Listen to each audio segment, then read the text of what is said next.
ele tali lo feifeau mo oe, ele tali lo tamapo lo tina, e tu taito tasi tato. O sele au ya ta, e au esele ya ta, o sele fa putu fa tasi pau, e fa ta ape lea.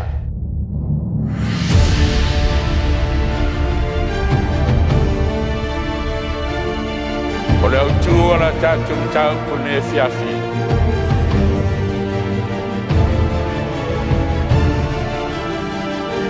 Whalinga sufa po pue wako tasi angelu whabeatu a pa'u papelonia.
le a tatu tapo yatu ile tua ile ne tayao le tuae ua maulo nei loto o te pese lava e fai pesenga i lo lava suafa mamalu ala maia le na peli ma le kitara o te ala i le tayao lava ye o vae o te vivi ia te oi luma o le nuu o te fai pesenga fo ia te oi luma o tangata a wawa sililo walofa i le mawalunga o le langi o lo whamaoni foi ua o iao. O le tatalo faafetai le awauna le atua na ia faafetai ai lo na atua manu malo ona o le alofa ma le whamaoni o le atua sa leo leo ai le ulufafo ma le ulufale o lana awauna e manatu e whapena se langona i le nei SAPATI le alofa lea le alofa tau mulimuli o le atua sa ia Taupa'ū ai lo tou soifua ma so mātou wola. Ile nei tai au, tātou alalanga whatasi ma le whaisalamo, ma whamanuina le anga le leo lo tātou mataisili. O na o fia le nei tai au te whape atu, tātou ngā ruenga o au le nei SAPATI, tā lofa lava.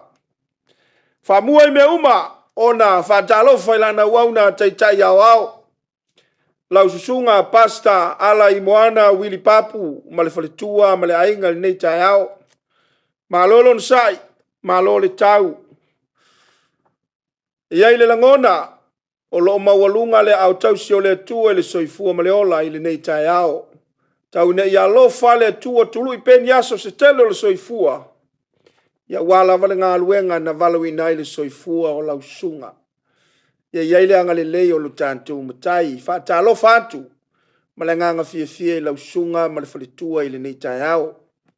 Whaatalo whātu i sui o le komiti, lau sunga i le au tusi o le ngā luenga o ao. Lau sunga pasta papali i a feta ma se pāu ma le whaletua. Ia tainane fo i le teu oloa le ngā luenga o ao. Lau sunga pasta ui tualangi ata tanu vasa ma le whaletua. Ma lolo nsai, ma lole tau fiofi umaya i ngā luenga le matai, e iai le langona le nei tai au, ma walunga le soifua manuia, e ale le taitai ngā awalofa lo tātou matai, Whaatalo whaatu, malenganga fia ili nei sapati. Whaatalofa ili awa pasta o le tātou ngā luenga wao. So se tawhalava le nei ke lope, maua mai ai lo uleo ili nei sapati. Fia whaatalofa ia au tau sunga ili nei tai au. Mai se o Faafeiloaiga ma o tau Faapitoa mainga. Whaatalo whaatu, malenganga fia ili nei sapati. Avena nei sapati o sapati o whamanuyanga. Ala ile tātou mafutanga ilunga o penga tafa ilangi ile nei tai au. Ia le taitaiga le mana faivavenga o lo tātou matai. Lo whangele tua lau whaafonga ma le tātou whalongo. Ala le sona le nei tai au. Fia le whaatalofa le tātou Fai-Lesona le nei sapati. Sunga ile taitai Matagaluega, tonu o le Matagaluega le sento i Vitoria nei. Sunga ia pasa Maiava, Ioane Maiava. Fia whaatalofa i lau sunga le nei tai au. Mai sol falitua ma le ainga tau nei alo fangia le tua. Ia lana upu fola le nei tai au. Ia taitaiga ia ala i le mana o lo tātou matai. Alofa mai le tua le nei sapati. Ia iailo na anga le lei i le urua i SAUNIGA o le nei tai au. Talaina le nei SAUNIGA i lona viinga. Ua SAUNIGA i le au fai Pese.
Fana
Faafeiloaiga atu le sunga Sui-Taitai Toeaina o le Matagaluega mai Central Victoria le sunga ia Anae ia le mamalu faamataifia o le galuega aoao sufitu sa moa tutuatasi mai lava i lana auauna taitai si o lava i se toe tamatama e ngata fo'i lea o Matagaluega ia ma Ekalesia taitasi ia ona o faapea lea ninei taeao ia o le mātou faafeiloaiga mātou te faafeiloai atu ai ia maofo alofa atu ai i le aoao o le galuega a sofitu Samoa tutuatasi so se tafa o le lalolagi talofa ia ua avea fo'i ia le avanoa ia i taʻitaʻina ai nei Matagaluega ia le SAUNIGA o lenei SAPATI ia ua mafai ai ona maua se avanoa tatou te feiloai ai fo'i i lunga o penga te whailani. Whamanuia le tua i lau whaafonga,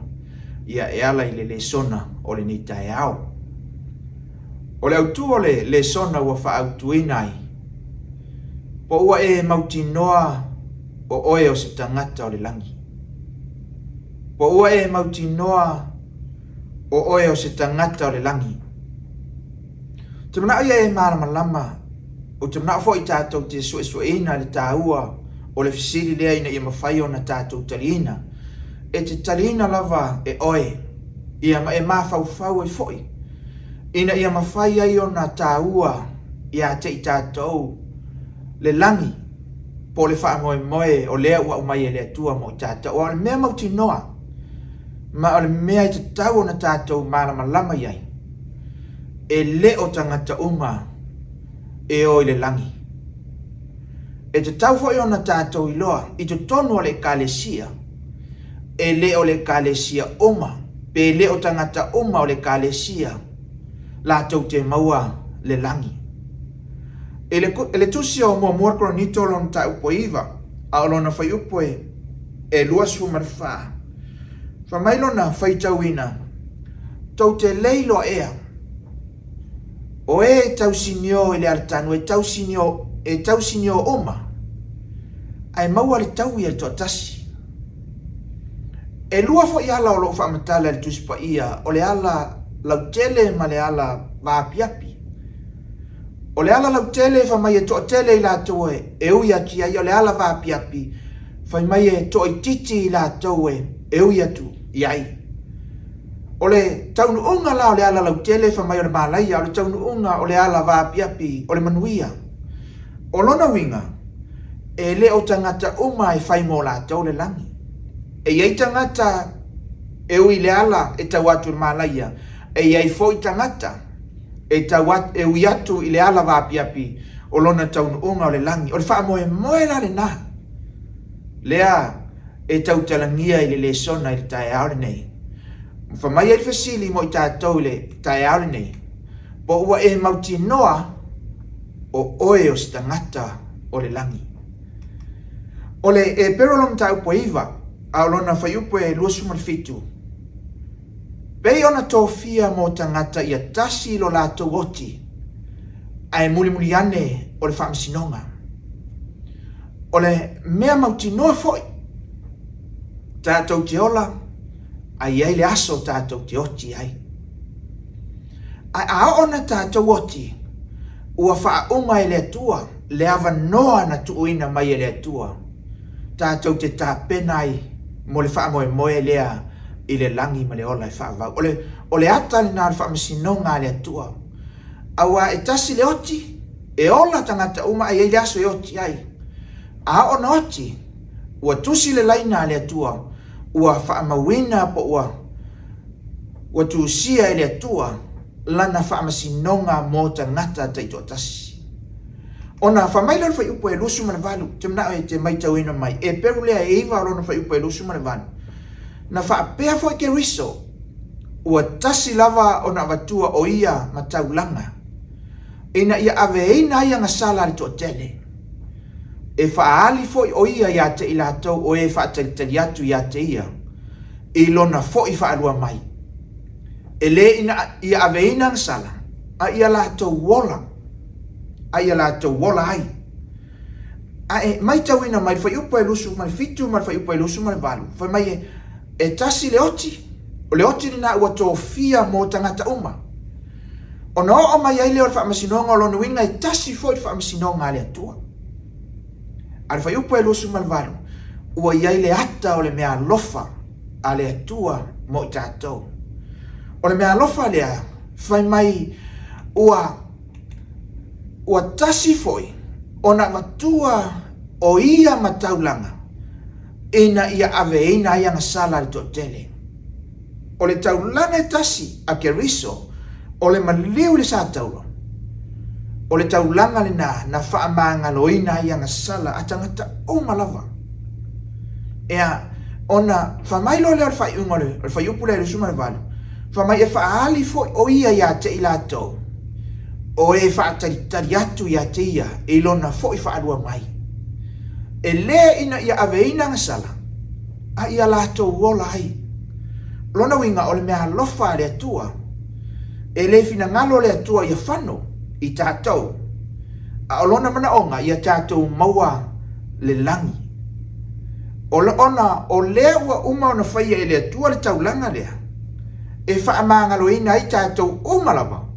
E ta tau fo ila, ona iai le wha moe o tātou mo le langi. A o lona lave, e iai tangata, po le mafua anga e mafua aina tātou le maua le langi, ona i tātou. Wa le mawhai ona tō sina o tātou loto, po wa le mawhai ona tā pena i tātou, mo le wha moe lea wa uma ona SAUNIGA e lo tātou o li o Yesu Keriso. Mo mole ane lima alon whai upa suma tolu, wa o tusi atu nei mea ia te outou o e whaatua tua i le suafa o le alo le tua. Ina ia outou i loai, ua ia te outou le ola e whaavau. Ina ia outou whaatua tua foi i le suafa o le alo le tua. E le o se mea e whaafisiringia. O le ola e whaavau, le ola e whaavau le nā le ua mori mau tusi PAIA. Whai mai, o lea ua tātou iloa, ua ia te i tātou le ola e whaavau. Ma e le masalomia, o le tāua le nā o le Ekalesia, o le tāua le nā o le upumoni, le tāua le nā o lou valauina, ina ia e loa le fina ngalo o le atua, a ona tātou i loa le fina ngalo o le atua, o le fina ngalo le nā, wa mai e wha moe moe, o le wha moe moe e le umale le lalolang, a le wha moe moe e o atu, i tu atu, o le oti, o le ola e wha vaule mo tātou. I le pero la mtau pe suma le tasi alo na whai upo e sule tāua le wha mtalanga pe ai whai tau le mtau pule e suma le tasi o tangata whaatua tua. Po le wha mtaleina o tangata na ola i whaatua tua. O i whai la o lo wha mtaleina i o tangata whaatua tua ia. E ui ana na momoe pe ua feoti a ele i wa ai ma o ma whaatau nuina le wha moe moe lea i le langi. Ai whamaia le tala le tuspa ia. Ai sa la tau whaataitali se a ai. Po le a ai lea ua whaavaina. O lona matai sau po lona tufunga. O le atua lea. O tangata sa whaatua tua matai tonu i le atua. Ua mali liu. Ai tai tonu e iai le aso. E whai ai mo i la tau le langi ma le ola e whaavau. Ioane su Faafeiloaiga e lua. E tele mea ino nofo ai le maota o lo utama.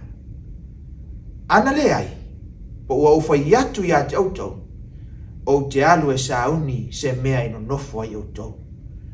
O le mana onga le nā, o le atua, ma le fina ngalo tu tasi le nā o le atua, mo lana i Ekalesia, ina ia maua leo lai whaavau. E tele mea ino nofo ai, i le maota wa le maota lea lea wa uma ona saunia fa mai Yesu ana lea i po o walu e sauni o te toi sau ina ia iai fo i tātou fa tasi mai ia i le maota lea wa uma ona saunia o le manaonga laore o le lesona e fa mautu loa vanoa i le langi e te tau ona e soifua ma e ola a ua mausali lau wha moe moe, ua mautu foi, ua uma ona iai lau avanoa i le langi lea ua saunia i le atua. O ona e sila lea i le taeaone nei ma le sona o SAPATI nei. E mawhai ona e sila lea la a tātou tau mawhai au ili matali le fesili e pei ona fesilingia le amtanga o le tātou le sona. Ole fesili po ua e mauti noa o oe o se tangata o le langi. Lela la tātou au ili ina le tae aure ne ei vahenga me e iai whailonga e loa ai tangata ua saunia mo le langi. O whailonga o tangata o le langi o le whailonga momua o le ola e alofa ia Yesu. Awai, e peia ona e whaafonga le lesona i le tae aone nei. E whainga tāna i loa lea o lona mafuanga. E le ia o le aso e fia o mai ia Yesu ma ave i lātou o saunia mo le langi. Ona, whainga tālea ona i loa ua tātou maua re wha moe moe lea. Ai a ona tātou ili masu e su e tuspa ia. Ona whaailoa mai le tuspa ia, ma au mai le tuspa ia. O winga o tangata po o whailonga, o tangata o le langi. E iloa i le lātou a mio, e iloa i le lātou ngangana, e iloa fo i le lātou ngā luenga, ia po o mea lātou te whaia. A le vahenga mua lea, o te mana i te maitawina mai. O le ola e alofa ia Yesu. O le whailonga la o tangata o le langi. O le ola e alofa ia Yesu. O le, mo morko nito e sfuma le ono lono whai upo e suma le wha mai ia whaia uma u tau mea. I le alofa. E le o tautala i whafo. A o lea tautala i totonu o le Ekalesia o tangata la tau te iloa le atua. Lona winga. I to tonu o le Ekalesia e te au auna ma e tautua ma e whaatari atu i le aso e fio ma ia Yesu e whaia mea oma i le alofa O le fisili i le tae aure ni, o le ale alofa ia Iesu pe faapefea ona faalia, pe faapefea ona iloa lo tatou alofa ia Iesu. Ioane sufalo na fai upo e sunga le 5 a fai tau te alofa mai atiau, tausi mai o polo inga. Ai fai tau mai lalo fai upo e lo sunga le tasi, fa mai o le ua ia te ia o polo inga ma tausi ai, o ia lea e alofa mai atiau. Al fai upo e lo sunga le tolu fa mai a fai e alofa mai se tasi atiau, e tausi e ia la upu. Lona winga e lo le alofa ia Iesu, o le tausi polo inga, ma le ustai i le opo a Iesu ma le faia o le finangalo o le atua a le mua le Ioane o lom Taupa'ū 5 o lona fai upo e tolu fa mai wa o le nei lava le alofa i le atua ia tātou tausi i ana polo inga e le mafa foi ana polo inga o le faia lao mea uma i le alofa o lona winga, o lo au na e te alofa ia Iesu, o le tausi polo inga ma le ustai le upu a le atua. Ai taua na tātou iloa, e ai taimi tātou te manatu ai e mamafa. Upu ia po le ustai i polo inga a le atua. Ai whamai tuspa ia, e le mamafa na polo inga. Ai sea, ona e mafua ona tātou ustai mawhaia, ona wa tātou alofa ia Iesu. Mumoko ni to valo no fai upo e tolu. Ai a fai e lofa mai se tasi atia. A fai e lofa atu se tasi i le atua. Ua si la fia le nata ngata ia. So si tangata e alofa e tausi mausta i le atua. E loa le leima si la fia le leia le atua le nata ngata. Mumoko ni to e sfuma leono alono fai upo e lusuma le lua. Ai se tangata e le alofa i le lii o Iesu Keriso, ia ana tema maranata lava ia. O le fetu, o le tu fata singa o te manao ina ia mawhai ona wha malama ina ia le vaenga lea. Ona, o le alofa ia Iesu e te au nai, e iloa tangata o le langi. O le alofa ma le ustai e whai polo inga ma ustai le upu a le atua. Ai a ona e le alofa i le atua, ua e le ustai foi, ua e le whaia foi, ma e le filfili e te ustai polo inga le atua. O i foi la e iloa i le atua tangata e alofa i te ia, ma le tangata e le alofa i te ia. O le tangata la e alofa i a Iesu, o le tangata ua iailo na wha moe moe, ua mauti noa e whai mo ia le langi. Ai, o le tangata e le alofa, ma le tangata e le ustai ma le tausi polo inga. A le atua, whamailea, ia ana tema maranata lava ia. O lona winga, e le ngata e whano, na te le maua le manuia, ai, i le aso lea e fio mai a Iesu, po le aso lea e tō fia ai tangata mo le langi, e mauti noa i le aso lei unga. E le aiso na wha moe moe le langi. O lona wha moe moe, o le whano. I le aso e fio mailu tātou ali Iesu. Ona, au maile o le filfilinga le nā ia tātou e mawhai ona sosoania tua i le sona le te anei. Pei ona tau mawhai le Fai-Lesona e wha amaramalama. O le mana onga o le atua mo i tātou le ola. Po le langi. E le o le fina ngalo le atua mo i tātou te whano i le aso e fio mai Iesu.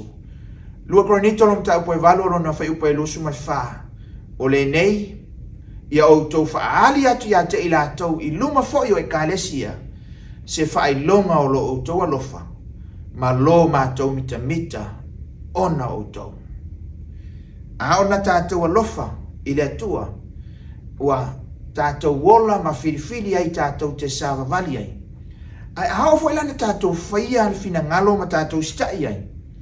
E loa i luma o le Ekalesia ma e loa e tangata. E tāua la tātou a mio ma le tātou stai le atua. Wa ao na tātou stai le atua. O lesi au ala le nā. e mawhai e ona tō sina tangata i tō tono le Ekalesia. Tō sina tangata i le whaolotanga le tua, ma la tō whiriwhiri ai mo le ola ai le oti. O le whailonga lona lua o whailonga o tangata o le langi, o le ola ma le wha moe moe. O le ale ola ma le wha moe moe. I le roma e valu o lona whai upa i lusu ma le wha mai awai wha ola ina i tātou i le wha moe moe. A o le wha moe moe wa vaia, e le o le wha moe moe lea. A wape wha pe whea o na toi wha moe moe se tasi i le meo vaia. O le tāua, o le ola ma le wha moe moe. E le mawhai o na tātou whea vea ia pe e le mawhai o na tātou mix up ina. O le wha moe moe i mea vaia, ma le wha moe moe i mea e le vaia. Awa o le wha moe moe lea tātou te tausinio atu o le langi, o le wha moe moe e le vaia. A leva mai le apostolo, e le mawhai o na whaini mea vaia, o se mea tātou te wha moe moe iai, e le o se wha moe moe le tau le mea le nā. Ia, e mwhai ona wha alata mai, o tupe o mea vaia. O le tamao ainga o mea vaia. O tō whinga male mamalu o mea vaia. A ola na e iloa mea vaia lea. E mafua ona le avea o se wha moe moe mo i tātou mea vaia na. Awa a ona o mai le oti i a tātou. Ua uma fo i la mangata ai le malosi o le mea na. O mea na sa tātou wha moe moe iai. E le mawhai o na tātou wō ma tātou le tunga mau. Mea ia.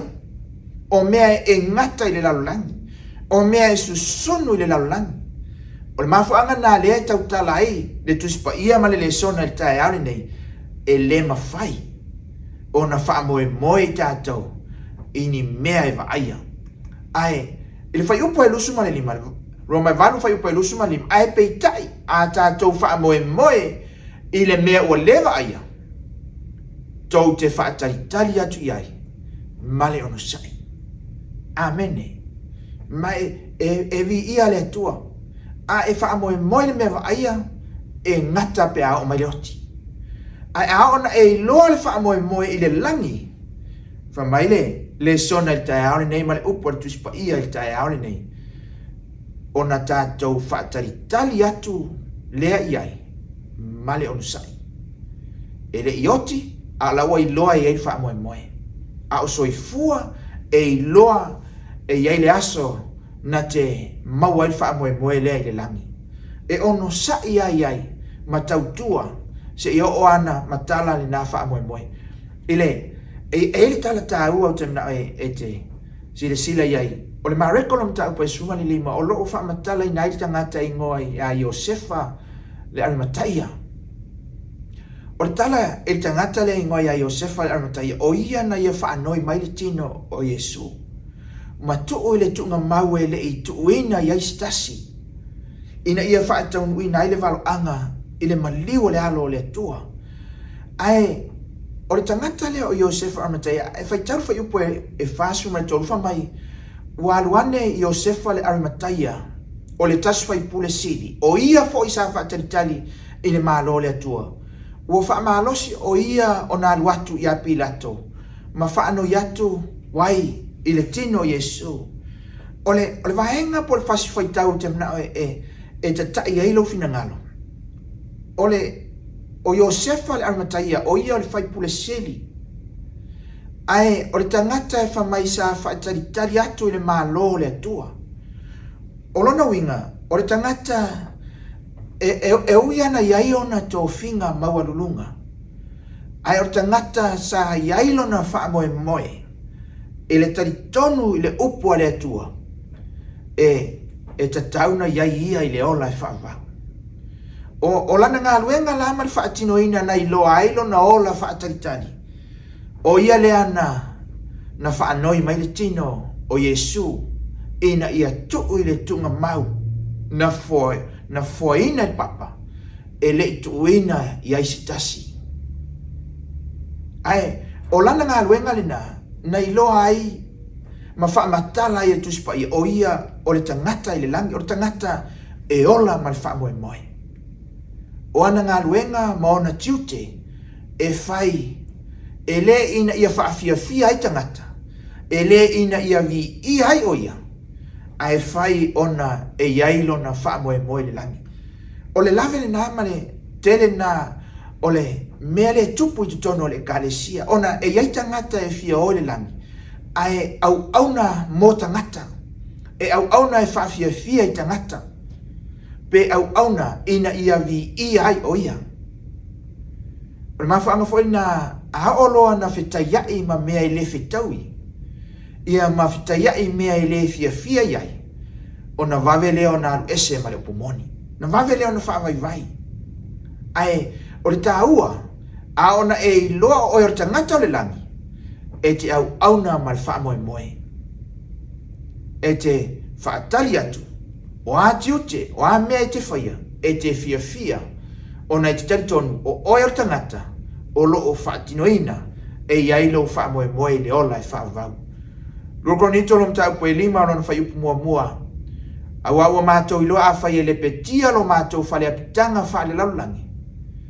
Ua ia te i mātou le whale mai le atua, o le whale e le i whaia i lima, e whaavavau i le langi. Tangata e le manu i lona ola, e le manu i ana mea, e le manu i lona malosi, e iloa whamai a whai e le petia a whai e uma, a whai e au auna e uma ai lona malosi, e iloa lona taunu unga whamai, e iloa le leia, e iai le si fale, e iai le si wha moe. O le aso, e a fio mai ai lona ali, ma ave nae o ia i le langi, ma le ola e whaavau. Whamai o le fale, e le i whaia, ilima, e whaavau i le langi. O le vaenga lona tolu o le whiau, po le vaenga mulimuli o le whiau, o whailonga o tangata o le langi.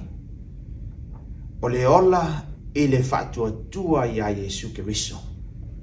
O le ola i le whaatuatua i a Yesu Keriso. O seisi whaamatalanga, o lou whaoletanga, ua whaavae i le whaatuatua i a Yesu. O le whaavae, o le whaoletanga e whaavae i le whaatuatua, o le whaavae ua mausali. E mafua ona mausali, e mafua ona tūmau, ona o le whaatuatua lea.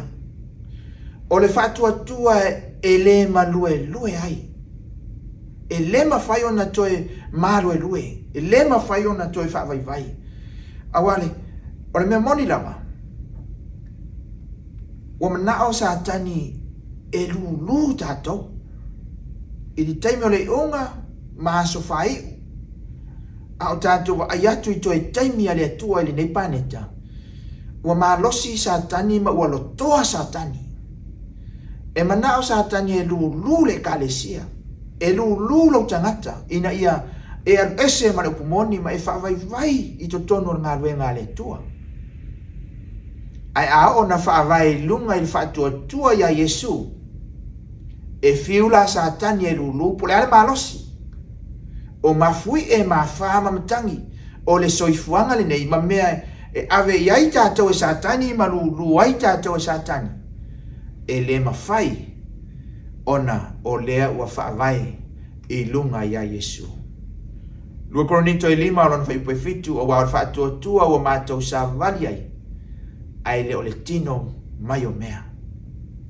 O le whaatuatua ni na aona whaavai lunga ia Yesu ua e savali e le te leto e wa ai ini mea. Le ale winga o le upo le tuispa i o le whaatuatua mātou te sava e le o le tino mai o mea. E le e te savali e le whaapea o ni mea wa e wa ai. Ma ni mea wa o iailo malosi ma mea e te mawhaia. Ona e fia lea e te au na ia Yesu. Ai o le whaatuatua wa whaavai lunga ia Yesu. O mea e le mawhai ona o iailo tātou malosi. O le o mea e le mawhai ona wa aia o tātou mata. Mai e le mawhai fo ona o iaile au nanga tātou. Ai o le whaatua nena i a Yesu tātou te talitonu ai e mawhai e Yesu mea uma. A ona mawhai e Yesu mea uma. Ona whamailo le apostolo Peteru, le mua Peteru le mua lona whaiupo e vanu. E le o i loa atu ia te ia. A uaro lofa ia te ia. E le o ai atu nei fo ia te ia. A o lo whaatua ia te ia. Tau te oli ai mani fia e le matalatalaina e siri ese lava. O le esenga o le savali i mea wa aia. Awa a ona uma mea wa aia. Ona ngata leo whaatua. Ai a ona na savali whaatua ya Yesu. E ui ana le iloa ma lewa aia. Alaita li tonu ya Yesu.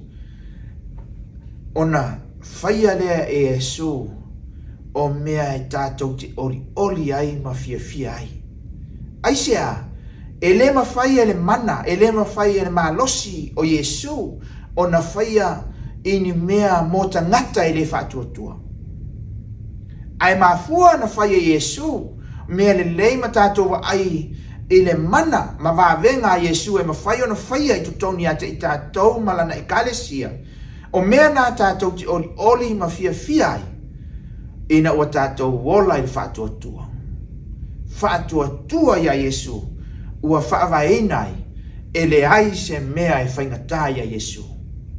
Mo mure ane mo mofa iupo iwa. E maua fo i le unga o lo outou whaatuatua. O le whaulaina lea. O outou anganga. O le fesili. Na whaautu ina ile le sona ile. Le nei SAPATI. O ua e mauti noa. O oe o se tangata o le langi.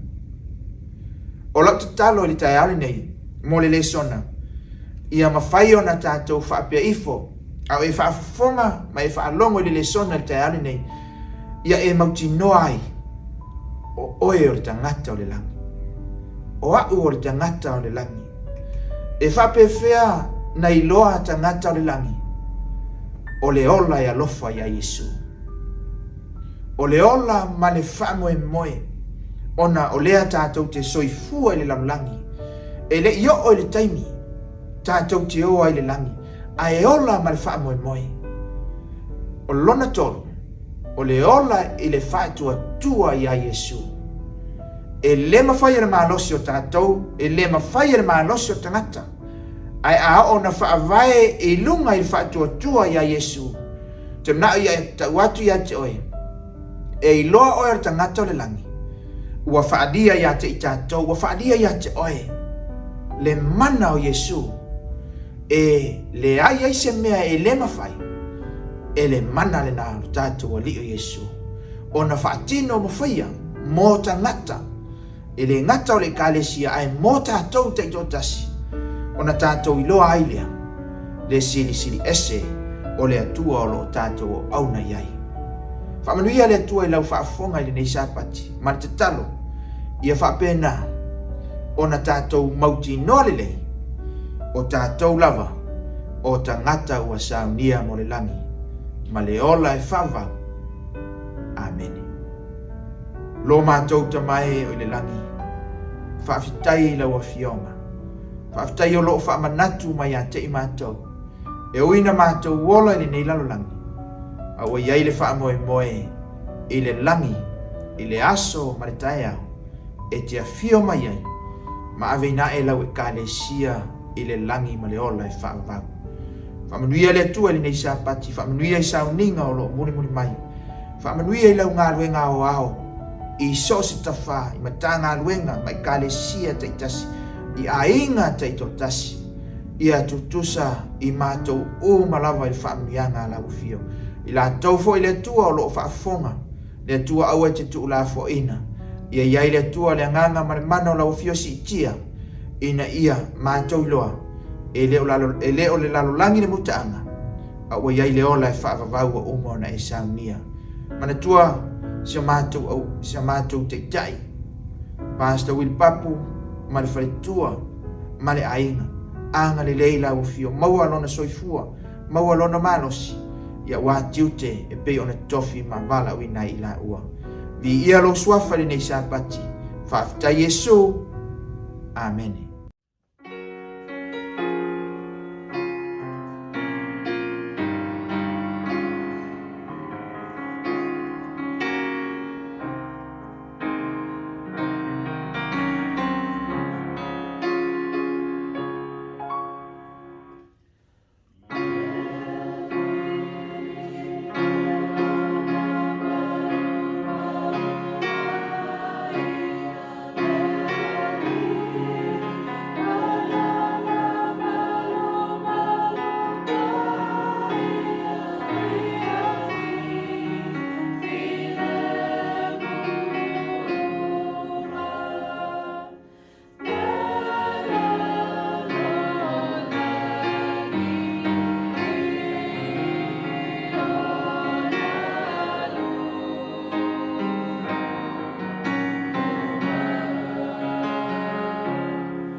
La tātou tapo i atu i le tua le netaiao. I le suafa manu malo lo tātou ali o Yesu Keriso o le whaahao le Ekalesia. O te tūla i atu ai ma le ngatete, tau tala i fo i ma le whaai tete. Vivi atu ia o tau ia Iova, awai le lei o ia, awai wha vau lava lo nanofa. Le lo fole o le atua sa ia tapu awai lo tau soifua ma si o mata wola.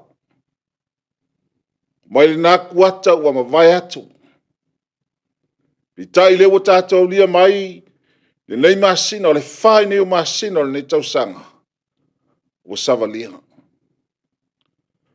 O na umanatu lea, o le avea leo lo leo, e whai mafafonga tau moli moli. Le sunga le Sooitai Matagaluega ia pasta Maiava Ioane. Sooalo Faafeiloaiga totofia le atua. Faapea le mamalu ma le laveloa. O le SCVD Central Victoria. E avatu ai le ao faatalofa. Ao faafeiloai. I le mamalu faamataefia. O le tātou galuega o ao le nei lalolagi. Mai lava le sua lausuga le taitai ao ao. Lausuga pasta wili papu ala i moana. Faapea le faletua i atiana. Le susua le laulau afono. Le lua vaase e lua. Le lausuga le ao tusitusi. Ma lo ua ainga. Sua lausuga le taualoa ma lo ua ainga. Le ngata foi leo le sunga i Sooitai Matagaluega i fia. Sua lau Faafeiloaiga totofia le au sunga i faafeagaiga sinia. Le mamalu lau Faafeiloaiga le tua. Sua tamā tina malolo manu malo. Faapea le malosi o le Ekalesia o ao. Se ona i tātou whanau. Mātou te fia mo mātou pe atu ai le nei tai ao. Mātou te Faafeiloai mi whaatalofa atu ai. I le suafa manu malo Keriso. Ta lofa lava. Ua whamalo le soifua. Ua whamalo le langi mama. Ua whamalo le fulau. Ua whamalo au auna ma tautua ngā venga le tua. Tauna ia lofa le atua. Ia vele nei sapati. O se sapati o whamnianga. Ina imwhai au na fo i revi inga o le atua le nei tai au. Ai leo le tangata. Le nei taimi, mo iei se pese, ua umo na saunia leo fai pese. O le atatali na ai le tātu sauninga le netao. Tau ana ia whamanuia tele le tua. I lau whaafonga man mātu whalongo. E ala I sauninga o le nei asa. Amen.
tātou whaamaulalo lumo le atua e ala le talo.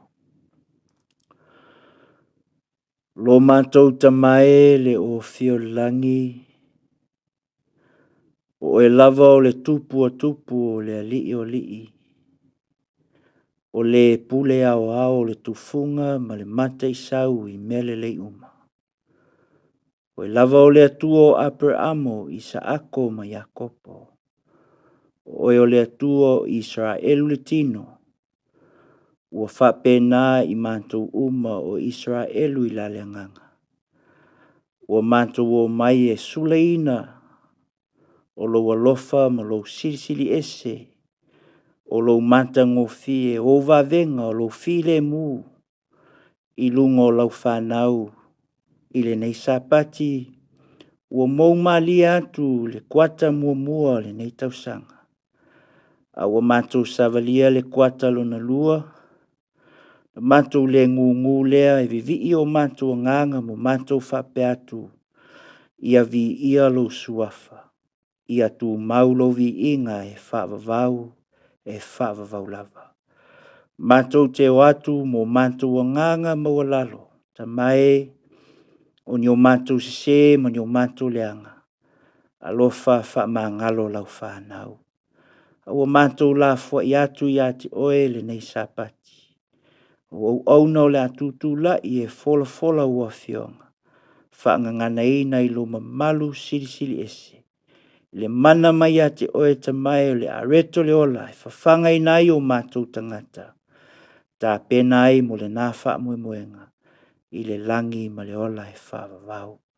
Mātou manatua foi o mātou Tatalo. I lātou malava o lo whaatotolia le apusio tō whanga ma le whalefu. I lau ngā luenga o au. I le ngata o ai o sulfainga. Meise tonu o maota malawa. Alofa pa iatu, pa iane, pa ifolo mana wha amalo loia I lātou. Mātou manatua ai le atalii I a Jonah. Alofa ta mai. Siti atu o ia ia mātou tausanga I le nei sapati. Mātou manatua foi lātou uma. Wha mai se atu lau anganga. Lo wala au pa ia. I lātou uma lava ta mai. Wha mai se lau anganga. Ini imwhaina mātou iloa ma mauti noa. Malanga sawal maliu maleoti. O lo iai le wha moenga e tala atu atunga mau. I le aso e te toe fio wha alua mai ai. Wha manuia le nei SAUNIGA, mai lona amataina se I o lava I lona Faaiwina. Ulimasao e oe mea uma ma ia mātou mauti noa ma I loa I mātou tangata. Ua na o oe lava lo mātou tua lo mātou malua papa. Ia vi ia lo suafa ia whanene eina ma ia tu mau lo vi inga e whaavavau lava. Amene ma amene. Alo Fai-Tauina se vaenga le fionga le tua. E whai mauputo mua o le tātou Faafeiloaiga nei tū lao le SAPATI. O mai ia tātou alalanga fia ia Iova. Ia tātou alalanga I le papa o lo tātou o le tanga. Ia tātou atu ina luma ma le viinga. Ia tātou alalanga ia te ia ma le Pese. Wa o Iova o le atua sililea. O le tupu tele lava o ia. E sili I atua o malava. O nei ua saafi ai le Faisalamo. Ma ia wha manuina ai, ma ia wha peatu. O maia tātou alalanga fia ia Iova. O maia tātou alalanga I Pese. I lo tātou whaolotanga. O maia tātou o watu le viinga. E manatu fo ile nei tai ao lo na SAPATI. E whapena fo iso tau finangalo ma so tātou langona nei tai ao. Tātou te whaamanuina ai le suafa manu maa loro tātou atua. Ilo na ao te itai mo na ao angale lei. Ilo na tau singa mātango fie ilo tau soifua ma seo tātou ola. Leu tātou whapeifo I whatasi mat Faisalamu. O maia tātou alalanga fia ia Iova. Tātou alalanga I le papa o lo tātou o le tanga. Vi ia le tua le nei tai ao. Fia le nei tai ao e whatalofa. E ofa lofa ma whatalofa atu I lau sunga te itai au Pastor Willie. Whaamālo soifua manuia. Whaafitai le alofa o le atua. O na au Taitai, o na au tausi. Sa tapu aina lo soifua e mese fo i le wharetua ia tiana man no whaalo. Whaafitai le ao whaalo le tātou matai. Whaafitai le moni man whaamaoni e whalafulanga le tātou atua. O ia lava o le atua Israelu o le atu le moe lava. Fia le whaatalofa atu lau sunga. Ma o wholofa atu lau sunga Taitai i ao Pastor wharetua ia tiana man no whaalo.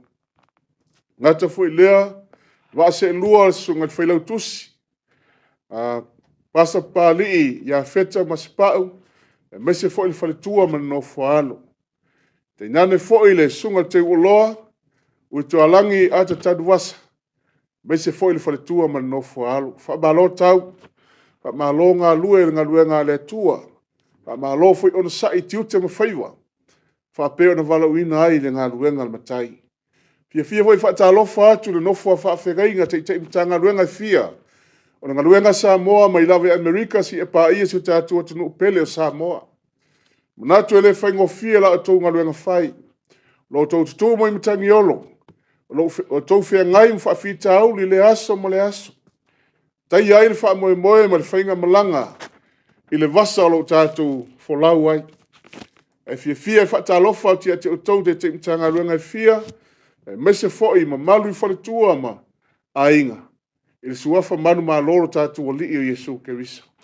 Ngata fo lea nofua Faafeiloaiga. I so se ta whalo e renga luenga Samoa so fitu Samoa tutu otas. Fia whaatalofa ma Faafeiloaiga eti ati oe nia fiafi.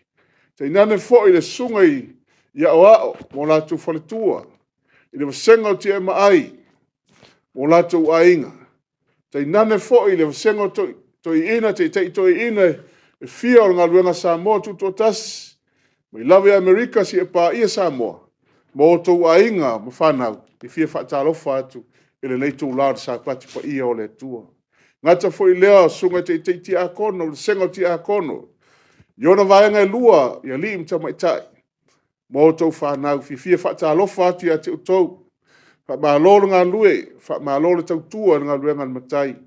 E nane foi le au talavou, e tai au talavou ma ofisa e mese foi le vasenga le au talavou, ma i lava le tātou ngā luenga wao, i lava Amerika si e PAIA Samoa, a ma loron sai, a ma lo foi le tautua e tiute ma whaiwara ngā luenga le tua. Ti fia le whaatalofa atu nia fiaf, le nei tūlar SAPATI o le tua, e suafa manu ma loro tātou li o Yesu Keriso, tā lofa lava.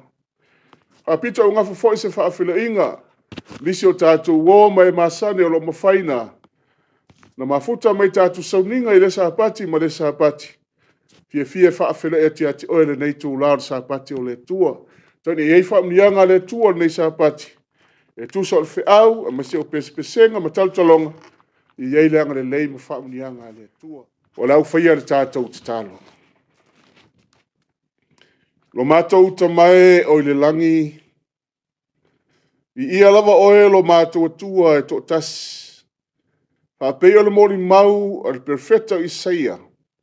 E lei seisi atua e tusa malau fio. Mātou te whaane e ia te oe lo mātou ali i. Whaaftai le tua wina mātou le Faafeiloaiga le tino nei. Ai ia oe lo mātou atua i lunga o penga te whailangi. Ma whai ana mātou whewaa iai. Ma whai fo ana mātou i loa. Le a ao Taitai mo le au tausi o oe lo mātou atua.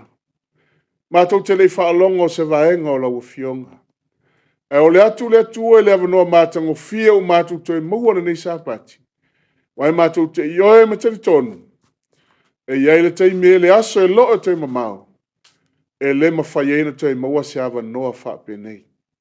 E o le atu le mana lungang pa ia, le ase vaenga o lau fionga we, tau whaina me whaina mātou whalo longa nei tū lao lau SAPATI.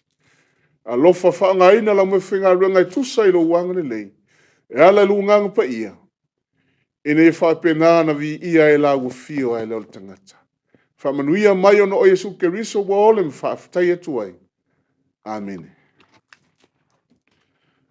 O se... Fe au o SAUNIGA ele nei SAPATI O se whiau e te whaamanatu, po se whiau fo i te whaamalosi ai le Ekalesia le atua. Mai lawa i Amerika si a PAIA se o tātua tunu pele o Samoa. O no whatuina le o le whiau le nei SAPATI. O le toe whaamanatu o le atua i lana Ekalesia. I le toi taimi wa tātou iai. O le whaamanatu a le atua i lana Ekalesia. I le toi taimi wa tātou iai po le toi taimi o le pāneta lo e soifua mo tātou wolai. Pamaila fisi le talaina el tātou whiau nei tū lara SAPATI. O le ale whaamanatu sili o na tāua e a mai le atua. A oai la toi whasina tonu i ai lea whaamanatu. Po lea whiau. Whapewhea o na sila fia. O na e sila fia lea whaamanatu. Po o lea whiau au maia i le taimi o tātou iai. E mrana sila le fionga le atua. Ma tusia ma reko. A lona ma tā upa se fulu ma le tolu wha ipa e lua se fulu e whapea lona Fai-Tauina. A fai foi e le whaapupuina i aso, e le lii, e le ai se tangata e whaolaina. Ae peitai, ona o le au filifilia, ua filifilia e ia, ua ia whaapupuina i aso. E whaolinga mai e lua vaenga tā ua, o loo mai e le whiau, pa toi whaamanatu mai e whaevangalia ma reko. Fa mai a whai, fo i e le whaapupuina i aso. Whaapupuina ei, e whaapupuina le li. Laluinga o le atua, o le metu whaftai e au lewa bai e le whaevangalia. E toi whaamanatu mai ate oe le Ekalesia, e toi whaamanatu mai ate au. Pa e mai tauina le mewa e so i fuanga, le sawa tau sanga. O masina, e le ngata i masina o aso, o i tu lama se kone yeso te itasi. E te vaai atu iai, e te fua iai le ngata le lalolangi, e tiro lo sawa. Ai whapenale ata lewa, mai leo te whapanatu mai, le whaivangalia Amareko, whamele talanga, o le metu whaftai i, e leo whaapupuina pero ta umai whaapupuina se perfecta. Po se tamā, po se aunga tamā, po se apostolo, po se a ngelu foi. Ai whamele no Fai-Tauina, a whai foi e le whaapupuina yaso, e le li. E le ngata na fausia le atua le pāneta, tu iai mana ta ngata soifua. Al whasolonga o aso mana taimi o tātu iai e te sina fiai, wa pupu le taimi wa au mai e le atua. Wa lata wa i whaitutoa le atua, whamena na utalanga, e whapupuina le li i aso. A whai e le whapupuina, e le ai se tangata e whaolaina. O vangana nua, whamai ai pe tai, ona o le au filfilia, ua filfilia e ia. E le ngata e whaapupu e le tua le taimi. Ma e lora sao le taimi i aso te itas. I tu lama se kone. Ai whai mai o e ua filfilia. E le filfilia se whi au pa te filfilia oe. Na filfili e ia. Whamena vang mulmuri. Ua ia whaapupuina ai aso. Lalo winga e iai le maua lunga silsila le atua, e whapupuina aso, ono o e na ia filfilia. E le filfilia stangata. A whai e te tono le upumonia le atua le te alala ai. E te me te manatua oe na filfilia le atua. A lefo me talanga a Yesu Keriso lava ia, na filfilia e le atua i tātou. Te sila, te whaasolo. Mana fisili lea, o lea, aisia, e le whaolaina i se tangata pe a whai e le whaapupuina i aso.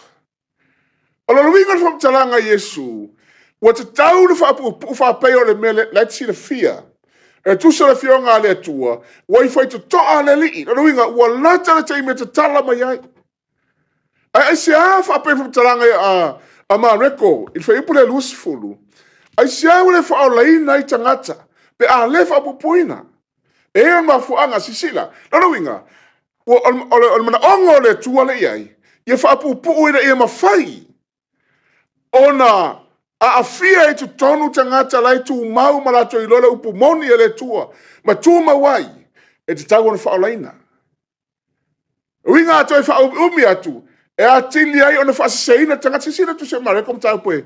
E sifuru ma le tonu fa upe lima ma fa upe e ono. A te foi tu se ma tai mtau pe lusu ma fa. E fai tau re fa upe tolu fa ma le lima. O lo e fisini lau so o ia Yesu. O a fea te fio mai ai. O le a fo se fa longa o lo fio mai ma ngata anga lalagi. A fo ka tali Yesu fa upe lima. Tali atu ile Yesu ya te ila tou fa pe atu. Ia o tou nei fa aseseina o tou se tasi.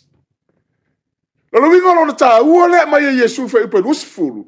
E te tau fa pupuina. Langa le umi e yele taimi fa seina e sea fa fonga. E peono. A wae to otele. E to otele e o mai lo ingoa. Ma fa ape mai. O au o ia. E fa ape mai o ia o Yesu. Lato te fa seina foi ta ngata to otele. Alona winga, al fina ngalo le tua. Ia whaapupuina ne ma whaira whaolaina tangata. Ao e iai tu tonu le kāresia. Ao e moti noa le upumoni ma e tūma wai.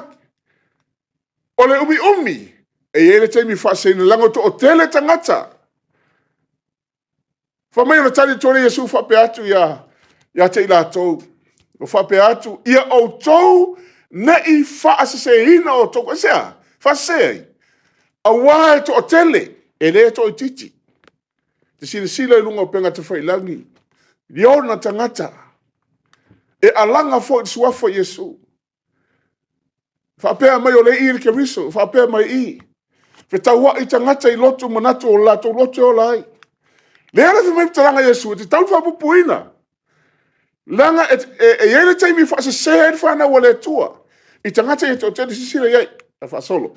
Ma rekom tabi suma tolu suma tasi. E po lusu malua la Faitauina. A fai foi e foi ane se tasi I ate utou I ono po whaauta o I neile keriso. A fonga le me fai e tangata tau whase. Pe whaapea whaauta o lai la. Aua nei whaalongo I ai. Ai sea Yesu lusu malua. Aua e tutu mai keriso pepelo. Tangata ia te o tele lena o mai e le Faafeiloa mai e mareko. Le Faafeiloa ma foi e matai o tusi matai o lusu ma fafe upe lima. E upe fame fe upe lima. A wa e tu mai ke riso pepelo. Ma perfecta pepelo. Ma la tau faia whaalongo tau o mele. Ma whena I loa. O la lenga ruenga perfecta pepelo ma. Ma ke riso pepelo le whatinoina. Whame tu mai la tau. Ma lato whaia whailonga ma wavenga. Ai sea, ina ia whasesehina ai o e ua filfilia lava. Pe a whaia ma whaia ai. Le kālesia le tua ne fiafi. E tutu mai kariso pepelo. E tutu mai perfecta. Ma fuanga na fisili la uso omtau pure lusu marfa ma suma tolu tu se mareko. Ma le mateo lusu marfa. A tali Yesu tali lea. Sa te tauna tali ma Yesu I se a tau silisila o to tele la inu pia. Na iloa le wala talata. A tau silisila I taua. Ia le wala talata. Silisila I amio leanga tangata. Wala talata le fio mai. A tali mua Yesu e tali me tau loto. E to o tele o mai o ier keriso fase se. Ia silisila. Ia silisila la talanga lua te salonium ta upe lua. E upe iwa la Faitauina masuma lua. Fafonga le taua le melewa. E te silisila longa penga te whailangi te aitanga te whailonga. Whaivavenga pepelo. A te loa, to Sufia, wa fulu mai tangata. Fulu e tangata. Wa whakalo le talanga Yesu. A whaia le whapupuina. O le metupu. E whano uma tangata le whaseia. Wa whanga upe iwa la Faitauina.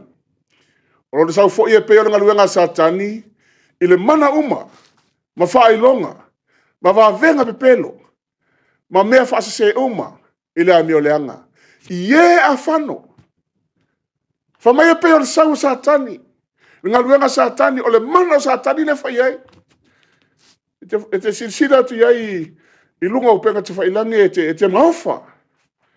E te maofa whea atu e pai atu le tangata palasi. E o le ofo tongi atu e palasi le tu le tangata. A o le mana o Satani le whai ai. Ngaluenga Satani le mana uma o Faafeiloaiga ma vavenga pelo sfulu.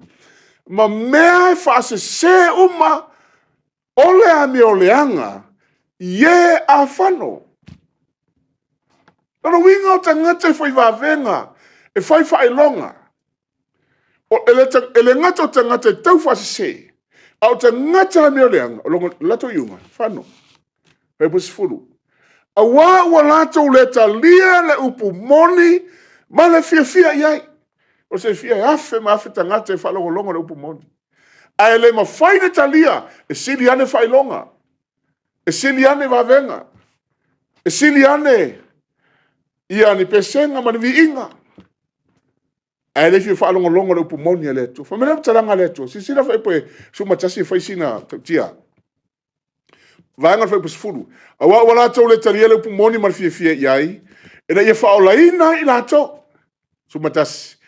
A fonga suma tasi e se taua le kalisia le tua. O le mea fo i lea e a wina tuai e lea tua ia te i la tau. Lea. Le ngā luenga e whaasese ai. O oe fo ele te tono le upu moni le tua. Auane i whaasese ina oe. A o na le whaasese ina oe me tau nau atua i lau whai vavenga ma lau Faafeiloaiga. Wha mem talanga le fionga le tua. E whai upre sumatasi. E whaatanga e le atua le mele e te alu i ai. Asia, le a whai te le tali tono le upu moni le tua. E whaatanga. A whonga le whai upre sumatasi le tau whitawina. O le mea fwoi lea, e awina tuai ele atua ia te ila tau ngā luenga e whaasese ai. Luinga e mawhai ele atua te talatu le wanoa e whaasese te alu ai. Le alu ale whai a vavenga mai pese Faafeiloaiga lo manatua oe. O le mea tonu lea. Ai ngale te oe, ute talatu le atua le wanoa te alu ai sea. Na ngai te le whetali eina lupu moni ele atua. Whawhonga le vangu mule whai pusi matasi. Ina ia ngā tau le talia le mea, ila tau talia le mea pipelo, ele ia whaasaleina o ila tau uma, o ele taria le upu moni, ai fia ele amioleanga. Whafonga. A whai o perfeta pe pelo, ma kerusa pelo le ta uale, wham talanga tusi le mareko. E whawhena tatu i loa i perfeta pelo. Le Ekalesia le tu, whawhena i loa. Na se sinu mo le ane mta upe lua, upe tolu ma upe whala o Fuitauina. O le mea fo i lea tātou te i loa ai. Ua tātou i loa o ia. Whawhena i loa e te i loa le atua. Pe a whai tātou te tausi i ana polo inga le Ekalesia o ao. Le a ingo le atua le whanau le atua. A iei se me sili le matua ita i Satani. O le polo inga le atua. A me te o whai whawhena nofo te tonu le atunu uma le atunu. E te nofo le tula whono. Fena ma fua mai le tula whono atunu. Mai e peisi ma le tula whono o le atua. Whai mena lu talanga whai pule tolu. O le mea whai le tātou te iloa hai. Ua tātou iloa o ia. E sila mai le langi ma sila fia le atua te iloa o ia. Pe a whai tātou te tausi anu polo. Inga whawhanga whai pe wha. E tau mai pe feta pelo. O se wha a pea. Ua au iloa o ia iloa le atua. Ai le tausi e ia i ana polo inga. Ole pe pelo lava lea, ringo pe feta pelo, e le o to tonu i a te ia le upumoni, la le upumoni. Ioane mtapu suma le fafu pe sifulu, feta le atu Yesu i a te ia o ne le upumoni. O le ala upumoni ma le ola. Ioane sufitu fa ipu suma le fitu. E fa pa ina i la tu la upumoni, o laua fionga le upumoni lea. Se lamo se su leiva fa ipu se lau fa lua, o le mea moni fo i lau tu la fono. Lolo winga, a whai e whaifo tangata o le au nei le tua. Wa ta lia Yesu. Ai le tausi e ia na polo inga. Pe pelo. O le ala le whailonga ia te ia hele le fionga le tua. Aina te le fia tau sia tu la fono le pro inga le tua. O le pepelo. E leo tu tonu ia te ia le upumoni. E la unga sua fa Yesu e leo ia te ia. Le upumoni le tua. Fafonga. Fape fea o na fili. Leo filfilia. Lea tara noa mai iai ia mareko. Ile mata upu le suma tonu fa iporu se furu vanga muri. Ai pe tai no e filfilia. E ia. Leu mafua ni fa pupuina. Vele mo lunga al sisila le tua, ye filfilia le tua. E mo lunga al sisila le tua. E la tona filfilia le tua. E te le filfilia le kalesia. A fai e fai mai adu fa fo sa tono mai pule le kalesia. E le filfilia. E le filfilia le tua, filfilia le tua. O ya nga filfilia le tua. E fa fonga manino le fionga le tua, ya no ta suma lima suma le. Ua le filfilia we o tou. Tātou te le filfilia le tua. A o oina e ngana ina na musunga le nganga PAIA. Ai sea, na fili o le tua. E me se amene. Na filfilia o le tua. Whafonga na toe manino lava le vanga le nanei. E ni se manatoe. O le mato ainga na mato filfilia mo le tua. E whafonga le, kom talanga le fionga le tua. Ua le filfilia hau e o tou. Lero winga le filfilia e tau ainga Yesu. Aisea, e whafonga. A ua filfilia o tou. E hau. O tui natu lea fo i o tou, i o tou wo. Wa i o tou fua mai ni fua. Wa i o tou tu mau i o tou fua ina ia fo ina hatu i a te o tou. E le tamame umalava tau te ole atuai i a te ia e lona ingoa. Lero winga le kalesia le tua. E le te ia i tu tono le upumoni e le tua. Na mafua le tono le upumoni e le tua. E te le filfilia le tua na filifili o le tua. Mafua le tusi mareko mta pasu tolu fa purusi funu ta tu Fuitaitai. Ai pe tai o e o filfilia e ia. Na mafua ina fa pupu ina e le tua naso. Mafua. Roma mta pe on e valu fa purusi mleiva. Alusu mleiva matos fulu sila Fuitaitai. Wa o ena Sufia ia na mua. Na ia tau fia na mua foi. Ia fo linga ila tau ilo nalo. Ia fo linga ia te ia. Ina ia avea o ia maulu matua le auso e to tele. Fa me ia talanga le fionga le tu. E le ngata na filfilia le tu. Fa me le talanga la apostolo Paulo le Ekalesia Roma. O e na sila fia e ia na mua. Wa leva na sila fia. O lo iai le tono le upumoni le tua. Wa leva na sila fia le tua na tau fia mai ai. Tau fia mai ana mua. Ia fōlinga no nalo. Ia fōlinga ia te ia. Ia avea o ia maulu matua la uso e to tele. Awhi matosi fulu. O e na tau fia na mua e ia.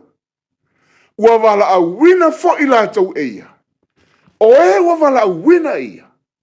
Ua tau mea tonuina fo ila tau e ia. O e ua tau mea tonuina e ia. Ua whaamanu ia ina foi ila tau e ia. Le kalesia le tua nei tulatai ao le sapati o le tu. E le whaatau vaai le tua le wala uina o e. Le ia sila fia mamao. Le ia filfilia mamao. Iso se tafa. Ao e au auna. Ao e tau tua. I nisi tapua inga. Aina fili mai oina. Na wala uina na mua. Aisea, ia tau me tonuina. E le ngata i tau me tonuina. Ia whaamanu ia ina. Ma mena vanga muri o le. O le ale fe au. E whao la ina i la tau ina filfilia. La tau ina filfilia na tau fia ele tua na mua. Na filfilia ele tua. O le ale fe au na la tutoa vina. Se sila ia ile. Le fe au le ia te oe ma. Whalinga mta apusuma le whavu pe ono ma fe upe fitu. Na lo foi le tasi angeru lele tau loto ina le langi. Ua te ia le tala le leie whau whalatu. Ia na nofo i nuu. Ia tu nuu, mai tu ainga. Ma ngana se ese manu. O tu whaftai le tua i le neitai ao no SAPATI. Te whamanatu tu ia te oe. Te whamanatu mai ia te au le angeru totolo. O te ngata ina filfilia le tua. Na filfilia mai i tu mamao. Na filfilia mai na tau fia na mua. La tau tau veina fe au le angelo totoro. Au whaftai le tu e ui lava na lai titi sa moa. Sa e whanau mai hai. Ai o inana fili mai o le tu o whiau leo. Mai pe fitu. Wape atu man leo tele ia o tau mata tau le tua. Ma whena ma tau le tua. Ioane wharinga ma tau suma tolu. Failauga ma tau suma tolu whai pa suma lua. Suma lua whai pa suma tolu. O le ma tau le tua ia na ana ia na polo inga. Lefa mai whape atu man leo tele. Ia o tau mata tau le tua. Ma whena wharinga no ma tau le tua. E te ana le sapati pa ia o le tua. E te usitai le polo inga le tua. Ma vati a tia vi inga e vati o sapati. Aisea. A wā ua o mai. E lo whapea mai le whaalinga. Le tusi Yesu Keriso tu sia Ioane. E lo whapea mai o le a o mai. Mai a wā ua o mai le tu waso lana whamsidonga. Ua o mai. Ekalesia ua o mai. Ma ia o tau wifo i le na whaia le langi. Ma le whanua ma le sami. A toa ma le puno vai. Wa iai whamsidonga whamsidonga i tātou. E whametu se o petelu. E mua whamsidonga le ainga o le tu. Wa iai whamsidonga. Whamsidonga i whafonga le. Wheupe valu. E mule toi leo le tasi a ngelu whape atu. Pa upa pernia le aitele. Wawa i whaeino inu le waina le to saa lan whaitaanga. E po iwa, mule toi lea i la ua, i lona to tolu a ngelu, o whape atu ma le leo tele, ai se tasi e ifo ni manwhe ai, ma lona whaatangata. Whailonga ni manwhe ai Roma pope. O lona whaatangata tu whaata singa i Ekalesia. Ma ta lir whailonga i lona mua aulu po lona lima. Whailonga o la saa. Ale Ekalesia Katoliko. Ea, rane whai ai. E pas fulu. E inu lava ia le waina le to saa o le tua. Wale lingi na atu le suia le ipo na to saa. Te mana tua, tau sanga mawai. Au whalongolongo i inu ngā awa. Anai tangata mātou a inga i aso ia. Na yo anko sa whalongolongo e inu pia te whalongo a inu me malosi whame se longo e sui. Ale suia e whame e whalongo pia mū te tonu to tonga pe a inu mata fo ilele whanu malosi. E whapenal whatu sanga le upura le atua. Me e inu lava ia le waina le to sa. O ringa ele mawhai se me tasi na to suia. Le to sa le atua. O le lingi na atu le suia le ipo le to sa. E pupo ngā tia foi. Ai le afi ma te ioi luma o le angeru pa ia. Ma luma o le tamai mamwe. Mara fisi mo mulia te mna te sisire. O le ase mana onga. O e na filfilia, fa filfilia. O le filfilia. Na filfilia mai fi au angelu totolu. O mena le langa mo mulia te atu fi au nitaia. O le ase mana onga o le tua e lana Ekalesia. I le toi taimi o le pāneta lo tātu wolai. Le ase fi au ta e mai. Le ase mana onga o le tua.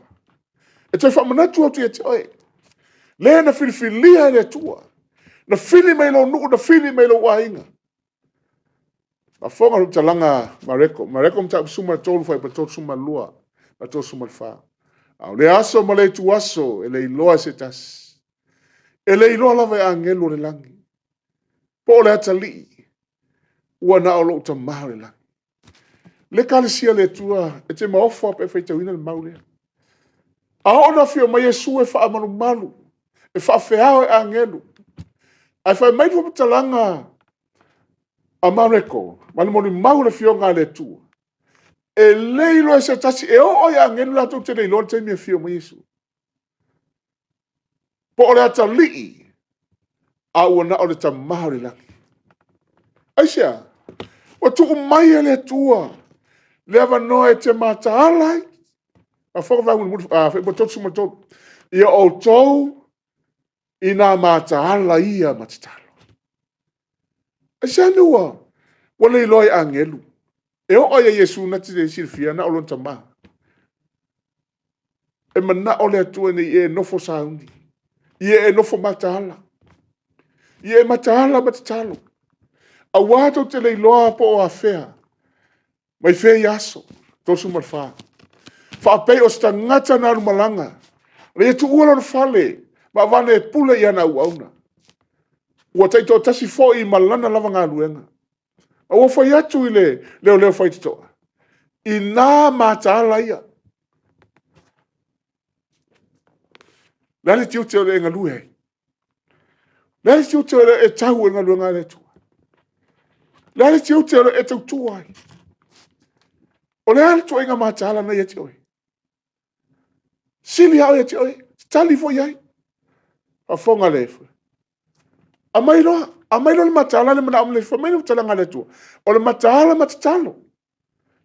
Famelo le vanga le ilunga le tātou. O a taimi tā ua e fina ngalo le tua e te mataala. Le maila matusi le mareko. Tau su tolu, tosu malima, tosu mafit. Lo fai tauina. O lea ia mataala ai o tou. E lo whaapea mai o lea ia mataala ai o e tamale ainga. Ua mai le upu le o tou wa a fia le ainga atoa. O le tamati nao le atali o la fine. Le tutono le upu moni. Fai o mai o lea ia mataala ai o tou. Aisia, a wātou te leiloa po a whesau e le tali o tangata. Te leiloa. Po o le afiafi, whafonga i taimi. Po le afiafi, te leiloa pe sau le afiafi. Po le tūlua po. Tō ruanga po. Po le vivini o moa. Po le tai hao. Wa a fia atoa le aso le pokalame e le tua. E tau mai ai le taimi e te matalai. E le na le afiafi. E le na le tūlua po. E le na le vivini o moa. Pe na le tai hao fo. O le sapati. E te matalai. Taimi o moa. A fonga tō sumaleono. Ne i whaafua se i o na sau. E maua mai o tau o mamoe. Le ainga o le tua. O le popolenga. Ma le whanau naungo Yesu Keriso. Ne i whaafua se i o na sau. E maua mai o lo mamoe lana Ekalesia. O lo mamoe lana ainga. O lo moe. Tosu marfitu. O le mea o te whai atuai i a te utou. O te whai atuai i tangata uma. I nā mātala ia. Na whetala Yesu i tangata ia. Mautu tangata. Mauna so. Na tō sia na whionga le atu whaasolo me leo ngā tupulanga. Se ia a whia oe maa ure kāresia. Le whamere whai patosu marfitu. O le mea le o te whai atuai i a te utou. Le te utala Yesu le teimi Yesu. O te whai atu wai i tangata uma, wa a fia oe, lo tangata ma. Ea, i nā matalai. Le kāresia le tua. Talo, matala mai te talo. E ma whai ai. Ma whonga le, wangu muli le tātu whea. Ma reko mta usuma tolu, fa usuma tolu. E ino sia, fo i o tau e tangata uma, ono lo ingoa. Le kālesia le tua, po whea se kālesia te toi alu iai, tau si era so sa, e le ino sia e nisi. Po whea lawe kālesia. Urara tumu e kālesia tau si o sa te toi alu iai, e le ino sia oe. O le teimia, e te foi, ma le teimi foi na e filifili ai, ma wala awina e le tua, ma filifilia e le tua te tono na upu moni. Ea, na e ui se au wala sili o le whingata. E ino sia. Ane whamene talanga Yesu. E ino sia fui o tau tangata uma. Aisia, o loo wingoa. Yesu Keriso. Ka whaka rau me muri. A o le tu mau. Sa ia o i lei unga. E whaao la ina lea. Le ainga o le tua le nei. Tu lao le tai hao le sapati pa ia o le tua. O le nase wha manatu e toi wha manatu atu. O le nase whi au. O le nase wha manatu e toi wha manatu atu le toi teimi utatu iai. Le wha matu se mareko mta apu suma tolu. E po lua se fulu. A whai e le wha apu upuina. I aso e le lii. E le ai seisi e wha olaina. Ai fa mele fu talanga Yesu e ta ua ya Yesu le vala wino oe ma fifilia oe. Ai peitai oe ua filfilia la vaileli. Wa mafu ai ni whapupuina o Yaso. Wa umana taimere tu.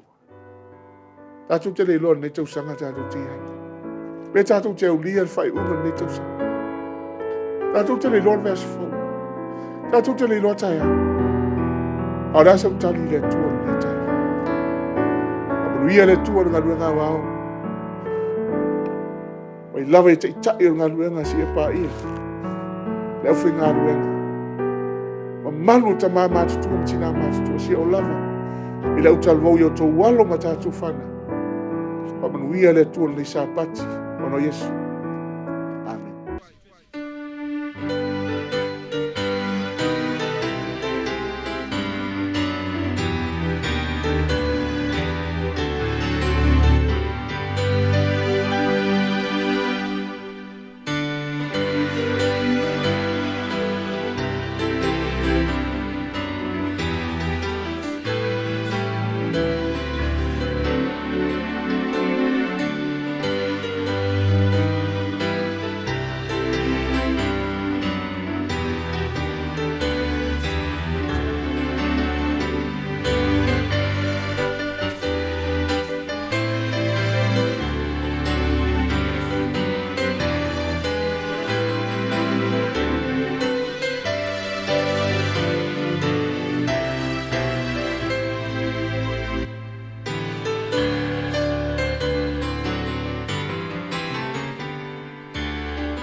Lo mātou tamae o le tangi. Aftai se vaenga o lo fionga ue tuna mai e tuina atu i lo ainga i kanisi.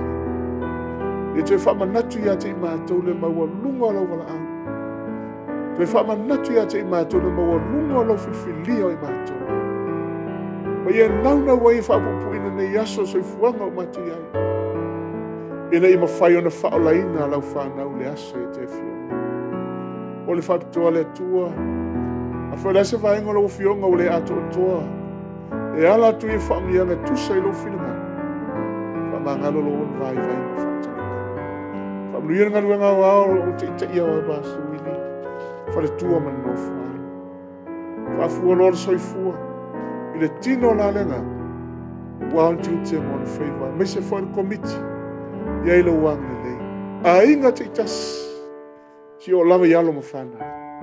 Ia ilo mātou wha moe moe wa te wina ile laki. Wa e saunia mo mātou. Whamluia mai. Ia o ilo mātou atua e wha mawau e whamula. Amen.